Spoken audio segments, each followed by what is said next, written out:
Seperti yang kita janjikan sebentar tadi, kita nak bercakap berkenaan dengan satu topik yang cukup penting sebenarnya bersempena dengan ASEAN juga, iaitu berkenaan dengan kenaikan paras air laut, di mana sekarang ini menjadi satu isu yang cukup membimbangkan ini, di mana pada Ogos 2024 PBB juga ada mengatakan sekarang ini paras air laut luar biasa daripada kebiasaan sebelum-sebelum ini. Dan kita faham jugalah apa jadi kalau paras air laut semakin meningkat, apa kesannya sebenarnya kepada alam dan juga kita manusia sendiri. Betul. Dan kita bersama dengan Dr. Tamalia Amanda Putri Ottoman yang merupakan Ketua Unit Sains dan Hubungan Strategik Yayasan Pendidikan Antartika Sultan Mizan. Assalamualaikum Sultan Doktor. Doktor, kalau saya lihat tajuk ni kan berkaitan kenaikan paras air laut, ialah kita berfikir apa sebenarnya ni yang terkait dengan kita dan juga manusia secara khususnya kan. Ada kepentingan ke tak ada kepentingan ke kepada kehidupan kita. Mungkin di awal ni doktor nak perlu memahamkan dahulu orang seperti saya dan juga penonton ni tentang betapa pentingnya tentang isu ini kepada kita secara khususnya. Okey, terima kasih kerana pertama sekali terima kasih kerana menghadirkan kami di sini pada pagi ini. Jadi memang isu kritikal sekarang ini kepada kenaikan paras laut ni. So kalau kita ketahui bahawa bila kenaikan paras laut tu berlaku di kawasan-kawasan pesisir pantai, kalau tengok kat Terengganu banyak kehakisan pantai berlaku kan, dan menjejaskan aktiviti yang berada di persekitaran pantai tersebut. So ekonomi terjejas, komuniti sekitar pun terjejas, especially pelancongan. Dan apabila air paras lagi naik meningkat, mungkin air laut yang masih tu naik pula ke sektor-sektor pertanian dan keadaan pertanian pula yang terjejas. So memang akan menjadi paras kritikal lah di masa akan datang. So baru-baru ni pun Terengganu sangat terjejas dengan keadaan di pesisir pantai. So kita akan adakan kita punya bengkel di Terengganu nanti. Okey, Doktor, sebelum kita ke bengkel itu sebenarnya kan, kalau kita nak ulang kaji semula, apa antara faktor utama yang menyebabkan paras kenaikan air laut sekarang ni semakin teruk, semakin banyak terjadi, semakin tinggi? Doktor boleh kongsikan. Okey, mungkin orang semua akan rasa macam perubahan iklim cuaca sekarang ni yang berlaku dengan tak menentu, tapi sebenarnya dua faktor utama yang menjejaskan kenaikan paras laut ialah sebenarnya pertama ialah pencairan ais di kawasan kutub. So kami di Yayasan Pendidikan Antartika Sultan Mizan memang mengutamakan ataupun menggalakkan atau mewawarkan bahawa Antartika dan Arktik ni adalah sesuatu yang kita patut jaga dari sekarang, dan nombor dua ialah pencairan ais. Selain pencairan ais ialah keadaan panas di laut itu. Air yang panas menjejaskan juga paras air laut kita dengan sebab perubahan cuaca yang berlaku di dunia.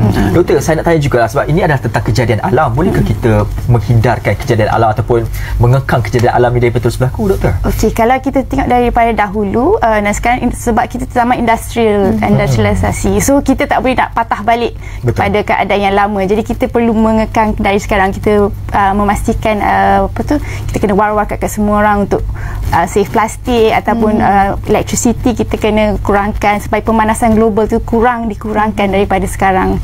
So itulah salah satu faktornya lah yang kita sebagai orang awam boleh lakukan. Okey, alright. Okey, Doktor, berkenaan dengan bengkel yang Doktor katakan tadi, kalau tak silap saya, ASEAN Workshop on Sea Level Rise 2025 bersempena dengan kepengurusan ASEAN yang akan dianjurkan tak lama lagi 11 dan 12 Jun. Mungkin Doktor boleh kongsikan apa antara objektif utama untuk penganjuran bengkel ini. So bengkel ini dianjurkan bersama selain pada YPSM, kita di bawah Kementerian Sumber Asli dan Kelestarian Alam, dan juga NAHRIM yang air, pendidikan air, dan juga UMT dan juga Pusat Pendidikan Antartika Antarabangsa Kebangsaan, so kita adakan untuk tujuan bersama untuk mengetahui apakah negara-negara ASEAN di keliling kita yang terjejas dengan kenaikan paras laut ini. Kita berkongsi sama data dan juga polisi-polisi yang mereka ada untuk kita sama-sama cari titik temu lah apa yang akan kita boleh lakukan bersama di kemudian hari. Okey, baik. Berdasarkan daripada pemerhatian doktor sendiri dalam konteks negara-negara ASEAN itu sendiri, isu yang mendapingi sekarang ini, adakah kita berkongsi isu yang lebih kurang sama, faktor penyebab juga lebih kurang sama, Doktor? Hampir-hampir sama, sebab sebenarnya faktor kenaikan paras laut dua tu yang saya bagi tahu tadi ialah sebab melting of the ice atau pencairan ais di kawasan kutub, dan juga pemanasan air laut kan, thermal expansion nama dia. So dua tu adalah punca utama. Jadi kita semua berkongsi sama isu-isu yang sama sebenarnya. Untuk perihal ini, bagaimana Doktor melihat tentang peranan yang boleh dimainkan oleh ASEAN secara khususnya memandangkan isu tersebut jauh lah kalau kita cakap dengan Antartika tu kan, dan melibatkan benua yang satu lagi. Bagaimana suara di peringkat ASEAN itu boleh dijadikan sebagai pembangkit untuk memastikan supaya di peringkat dunia global ianya juga dipandang sebagai satu simbolik kepada keprihatinan di peringkat ASEAN sendiri. Kalau daripada segi penyelidikan di Antartika sendiri, sebenarnya Malaysia merupakan antara pelopor. So Malaysia dengan Thailand sahaja dalam ASEAN yang menjalankan pendidikan di Antartika. Jadi kita mahu menjadi kira the pioneer lah of ASEAN country untuk bersama-sama kita mengetahui lebih tentang apa kejadian di Antartika sebenarnya akan mengefek atau memberi kesan kepada kita di negara-negara ASEAN. So kita daripada YPSM sendiri kita rasa benda tu patut diwawarkan sebab orang rasa benda tu tak akan terjadi, tak akan apa-apa yang jadi ke Antartika sebenarnya tak stay di Antartika, tidak. Dia akan menjejaskan kita juga. Okey Doktor, untuk bengkel ini apa indikator yang akan menentukan keberkesanan bengkel ini supaya setiap satu intipatinya, setiap satu keputusannya dijalankan ataupun diusahakan pada masa depan untuk mengekang isu ini? Okey, yang bengkel ini adalah bengkel pertama yang terulang dia jalankan bersama dengan negara-negara ASEAN. Jadi kita mahu mencari titik temu bersama antara negara-negara ASEAN. Jadi lepas itu mungkin kita mahu adakan satu, mungkin kalau diberi kerjasama antara pihak ASEAN ialah mendapatkan sama ada sharing of data ataupun pendidikan bersama. Jadi kita boleh tahu apa seterusnya. Jadi selama ni kita mungkin tahu punca dan masalah sahaja tapi tak ada on paper apa yang perlu kita lakukan bersama. Jadi kita tadi kali pertama program seperti ini dianjurkan. Ya, bersama dengan NRC. Buat kali pertama ini, bagaimana sekarang ini komitmen daripada negara-negara anggota ASEAN? Adakah mereka dilihat begitu berminat untuk berusaha dan juga bekerjasama? Oleh kerana ini adalah pertama, jadi kita akan melihat kerjasama tersebut berdasarkan bengkel yang pertama ini. Kita harap kita sangat positif dan kita harap akan mendapat berterusan, lepas tu akan adakan bengkel yang seterusnya. Jadi kan Doktor, adakah melalui bengkel ini mungkin ASEAN pada pendapat Doktor akan menubuhkan mungkin satu jawatan kuasa tetap untuk terus menjalankan setiap satu usaha untuk menangani paras air laut yang semakin meningkat khususnya di kawasan Asia Tenggara? Betul. Jadi kalau dilihat dari segi global, belum lagi ada macam satu gerakan yang untuk mengatakan kita perlu menghadkan paras air global ni sampai ke tahap mana. Jadi yang ada sebelum ni mungkin suhu kita tak nak naikkan lebih daripada 1 degree Celsius.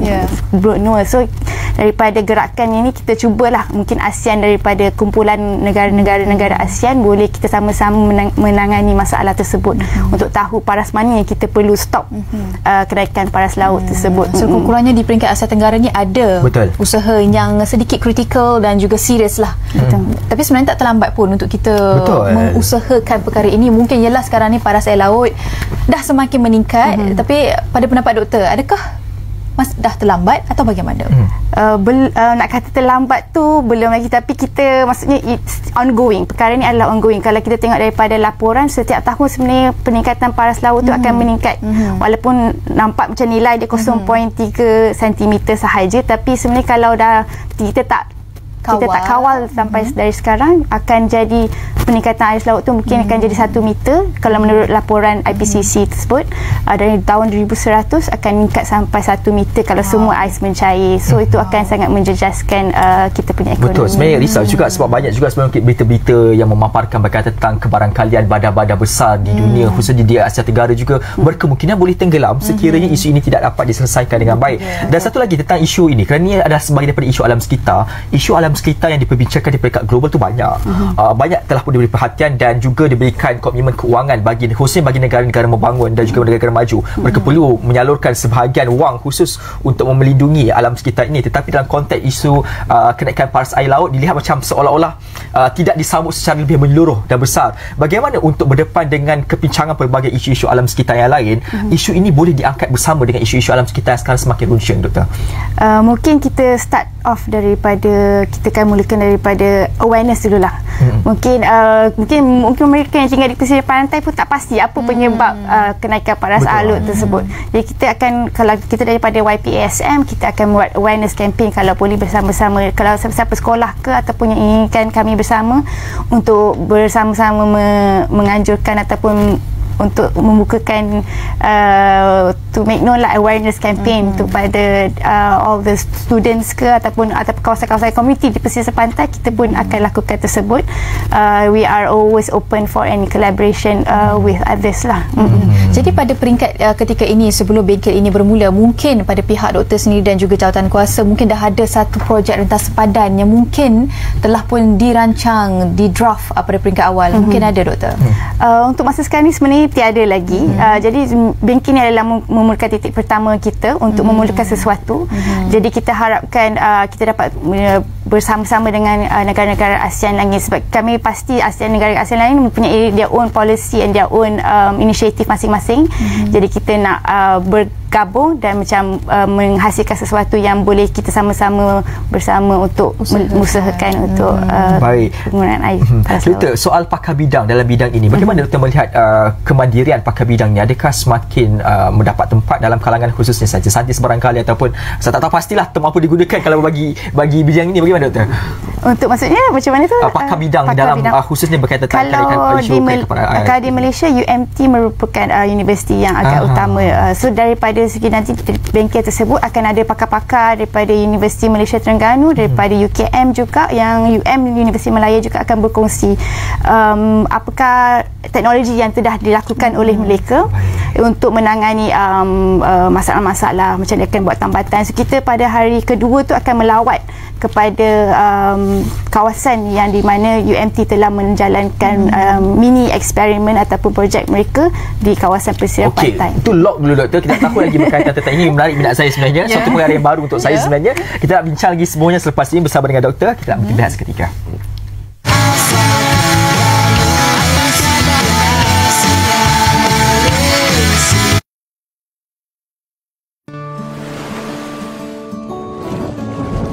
Hari ini, kami akan menyelam ke dasar lautan untuk bertemu kawan-kawan.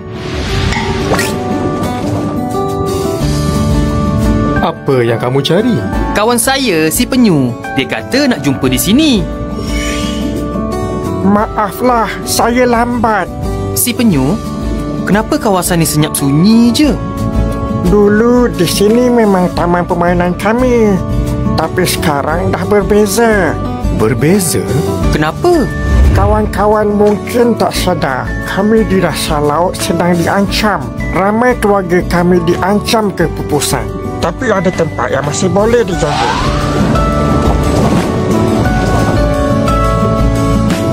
Kita kena jaga khazanah kita sebaiknya. Kalau bukan kita, siapa lagi? Kalau bukan sekarang, bila lagi?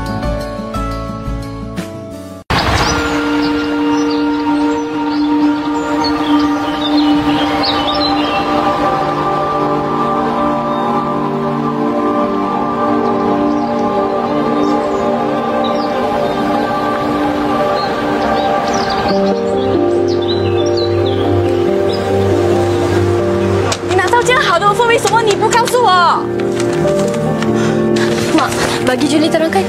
Kenapa tak beritahu, Mak? Julie tak nak sama belajar luar negara. Habis, apa nak buat di sini? Julie nak belajar buat batik. Mak!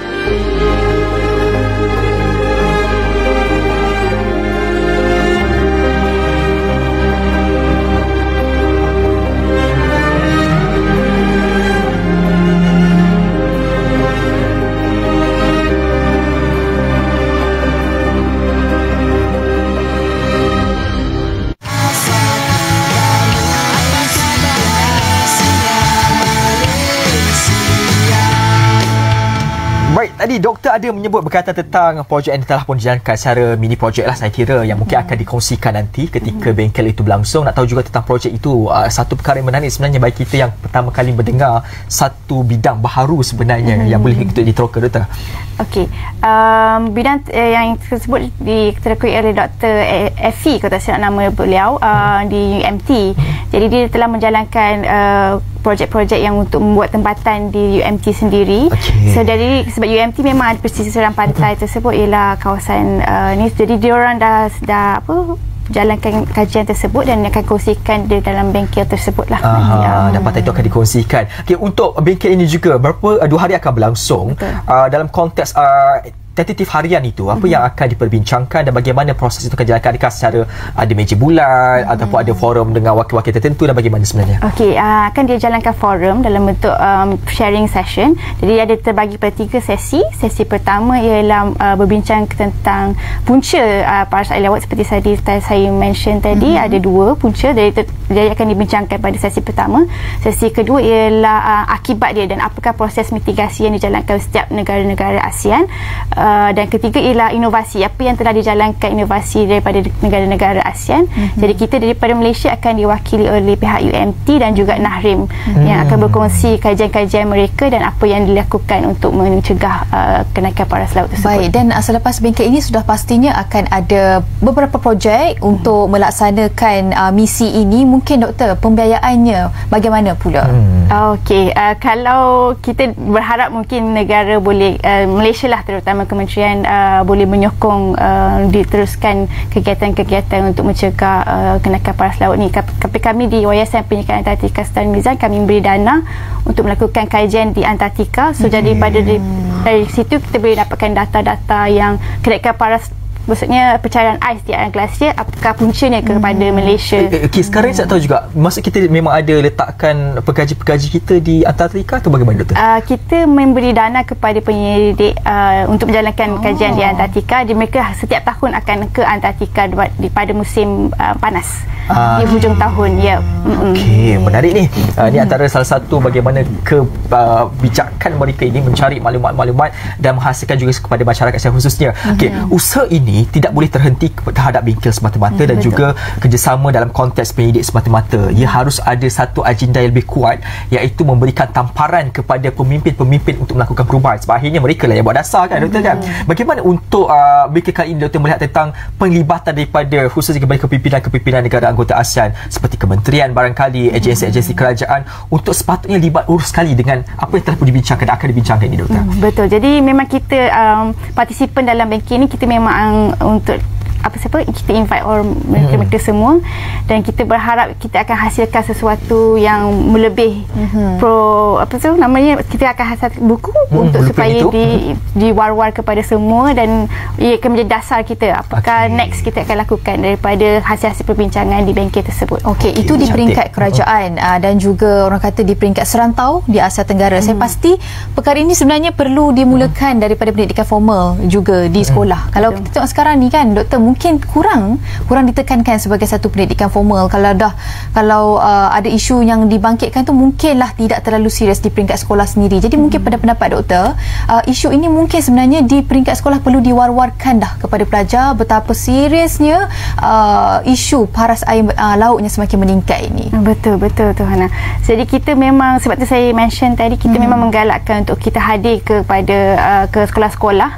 Jadi kita akan membincang dan mengatakan kepada mereka, kita akan ada eksperimen untuk mereka faham macam mana keadaan kalau pencairan ais di Antartika tu, apakah efek kepada kita kalau kita tak menjaga kita punya our own teritori, apakah yang akan berlaku kepada Malaysia dan paras laut kita. Okey, doktor, hujung ini juga doktor, saya percaya insya-Allah lah program akan berlangsung ini akan berjaya dengan jayanya. Apatah lagi pelibatan itu daripada pekaji-pekaji untuk masa hadapan ataupun untuk tempoh masa akan datang. Ia juga harus melibatkan pemain industri, kerana pemain industri antara penyumbang terbesar juga sebenarnya kepada isu ini. Bagaimana di peringkat ASEAN secara khususnya sebagai negara-negara yang membangun, yang sedang menuju kepada revolusi industri semakin kerap sekali, mereka ini akan dilibat uruskan bersama untuk perbincangan akan datang, doktor melihat tentang perspektif ini. Betul, saya rasa itu adalah our next step. So setelah bengkel yang pertama, kita dah mengetahui apakah yang langkah-langkah seterusnya kita boleh lakukan bersama. Kita akan melibatkan pihak industri untuk mengetahui apakah industri sendiri boleh memainkan peranan penting dalam kita nak mencegah daripada kenaikan paras laut ini menjadi lebih parah daripada yang kita tidak mahu terjadi. Betul. Baik, insya-Allah, dan kita doakan semoga bengkel ini berjaya dengan jayanya pada 11 dan 12 Jun di Terengganu. Baik, itu sahaja perkongsian daripada Dr. Tamalia Amanda Putri Othman yang merupakan Ketua Unit Sains dan Hubungan Strategik di YPASM. Terima kasih doktor atas perkongsian. Jadi kita harapkan untuk bengkel ini ada hasil yang signifikan nanti. Sudah pastinya kita akan menantikanlah apa antara next step yang akan dilakukan. Betul. Mungkin juga Hana